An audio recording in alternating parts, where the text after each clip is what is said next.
Markaz orqali yorib kirishga harakat qilib ko'radi. O'ng qanotga pas. Yana o'ng qanot orqali yorib kiramiz. Sodiqov uzoqlashib ketdi, ammo pas berish imkoniyati bor. Zo'r pauza.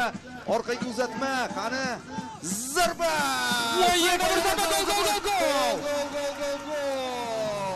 Hisobni ochdik. Shukrullayeva. Abu Bakr hisobni ochmoqda. Qardoshlar, mana sizga gol. Hozirgi qaytardim, yozib oling. Aynan shunday. Do'ppilarimiz bilan qayga borsak boshda do'ppi. Zo'r. O'zi bu tasodifiy golga ham o'xshamaydi. Nimaga?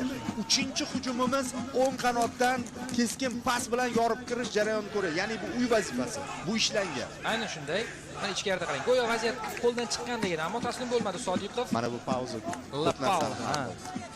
Bu zarba qaytariladi va keyin tayyor turgan Shukurullayev darvozaning yuqori 9ligiga joylab qo'yadi. Zarba muallifi 10-raqamdagi Muhammad Habibullayev edi. Juda yaxshi, ishonchli, shiddatli hujum. To'g'ri, endi bu darvozabondan qaytgan to'pni darvozaga yo'lladi, lekin ungacha bo'lgan jarayon